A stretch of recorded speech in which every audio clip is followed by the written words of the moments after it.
नाज़रीन, Donald Trump ने अपने सोशल मीडिया प्लेटफॉर्म पर भी लिखा कि बराह करम कनाडा के गवर्नर ट्रूडो को समझाएं, जब वो अमेरिका पर रिटेलिएटरी टैरिफ्स लगाता है तो हमारा रेसिप्रोकल टैरिफ फ़ौरन उसी मकदार में बढ़ जाएगा। नाज़रीन, इन टैरिफ से अमेरिका में पहले ही कीमतों में इजाफा तो ज़रूर हुआ है और ये बात basically American president Donald Trump के इंतखाबी वादे के बरक्स है, क्योंकि वह अमेरिकन की ज़िंदगियों की लागत कम करने का उन्होंने वादा किया था, लेकिन इससे इन्फ्लेशनरी प्रेशर ज़रूर आएंगे और रोज़मर्रा के ख़र्चे अमेरिकन अवाम के ज़रूर बढ़ेंगे। और नाज़रीन, यहाँ पे बात की जाए अमेरिका का बहुत बड़ा एक स्टोर है टारगेट, उसके CEO ब्रायन कॉर्नेल ने CNBC को बताया कि रिटेल जायंट टारगेट अगले चंद दिनों में सीजनल ग्रोसरी प्रोडक्ट्स जैसे मेक्सिको से आने वाले एवोकाडोज़ की कीमतों में इजाफा करेगा। और नाज़रीन, इस तरह की रोज़मर्रा की अशिया एवोकाडोज़ वगैरह, ये एक अमेरिकन शहरी में की रोज़मर्रा की ज़िंदगी में इसका बहुत ज़्यादा अमन दखल है उसकी कंजम्पशन में, तो ऑब्वियसली इसमें इजाफा होगा तो ऑब्वियसली उसकी कॉस्ट ऑफ लिविंग ज़रूर बढ़ेगी। बिल्कुल। और बहुत एक बड़ा इलेक्ट्रॉनिक्स का रिटेलर है बेस्ट बाय, उन्होंने भी कहा है कि मुमकिन ऊँची कीमतों की उन्होंने वार्निंग दे दी है। उनके कंपनी के CEO ने भी तज्ज़ियाकारों को एक कॉल पर बताया है कि कंपनी की फ़रोख्त की मसनूआत का सबसे बड़ा ज़रिया चाइना है, जबकि मेक्सिको दूसरे नंबर पे है। तो ये काफ़ी संगीन सिचुएशन है। चीनी दरामदाद पर भी 20% टैरिफ कई अहम चीनी इलेक्ट्रॉनिक्स और उनकी इलेक्ट्रॉनिक्स की कैटेगरीज़ पर लागू हो चुका है और पहले ही जो ये ड्यूटी है इसके ऊपर वो मुतासर हुई है, जिनमें smartphones, laptops, video games, consoles और स्मार्ट वॉचेस और स्पीकर्स और ब्लूटूथ की कई डिवाइसेस शामिल हैं। नाज़रीन, नेशन वाइड म्यूचुअल की चीफ इकोनॉमिस्ट कैथी बोस्टानसिक ने कहा कि हम तखमीना लगाते हैं कि ये जो टैरिफ्स हैं उनसे सालाना मसनूआत की लागत में फ़ी घराना तकरीबन $1000 का इजाफा हो सकता है और मजबूत डॉलर महंगाई के असर को कुछ कम करने में मदद करता है, जो बसूरत दीगर ज़्यादा ही होता है।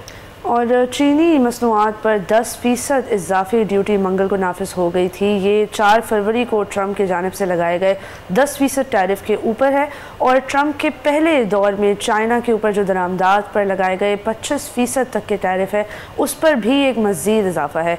इनमें से कुछ मसनूआत पर टैरिफ गुज़िश्ता साल साबिक़ सदर जो बाइडन के दौर में भी तेज़ी से बढ़े थे। बिल्कुल नाज़रीन, अब हम रिटेलिएटरी टैरिफ्स की बात की जाए तो जो चाइना ने गुज़िश्ता शब एक जवाबी टैरिफ लगाए, उससे मुख्तलिफ अमरीकी ज़रूरी मसनूआत को टारगेट किया गया है, जिनमें गोश्त, अनाज, कॉटन, फल, सब्जियां और डेयरी प्रोडक्ट्स यानी दूध से बनने वाले प्रोडक्ट्स शामिल हैं।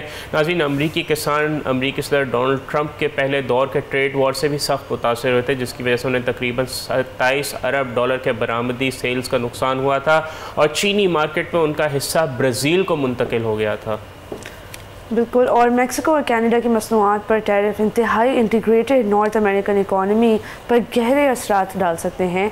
एक ये बात भी है कि अमेरिकन ग्रोथ की सालों से जारी हैरत अंगेज़ इस्तेहकाम को रोक भी सकते हैं। और federal reserve bank of Atlanta के GDP नाउ मॉडल ने पहले 6 मंथ्स के अंदर अमरीकी GDP में 2.8% जो है वो अजीब व गरीब कॉन्ट्रैक्शन की निशानदही की है, जो पहले हफ्ते के 2.3% के जो ग्रोथ है उससे बिल्कुल मुख्तलिफ है।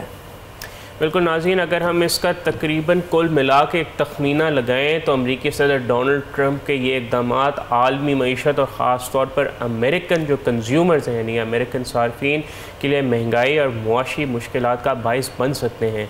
अमरीकी सदर डोनाल्ड ट्रंप के सियासी शुआरों के बावजूद टैरिफ वॉर से अमेरिकन फैमिलीज़ की जेब पर ही बोझ पड़ेगा। जैसे हमने आपको बताया कि सालाना $1000 उनके खर्चे बढ़ेंगे और आलमी सतह पर ट्रेड ताल्लुकात में भी कशीदगी बढ़ सकती है। नाज़रीन, अगर देखा जाए तो ये जो नया आजकल का मॉडर्न डे कहें तो अब जंगें असले से कम अब गैर रिवायती तौर पर ट्रेड वॉर्स के थ्रू लड़ी जाती हैं और मुआशी फ्रंट पे लड़ा जाता है। और देखा जाए गुज़िश्ता जो डोनाल्ड ट्रंप का दौर था 2016 से 20 और फिर जो बाइडन का जो अगले 4 साल थे, तो उनकी जो ट्रेड वॉर थी वो अपने हरीफों तक ही एक लिमिटेड थी।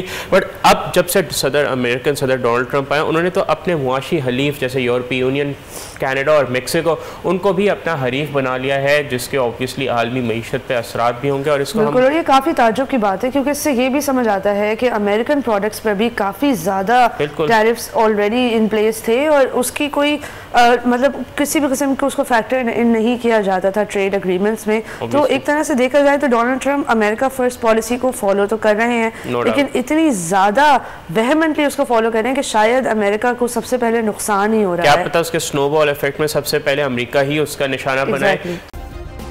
सब्सक्राइब करें और बेल दबाएं ताकि कोई खबर रह न जाए।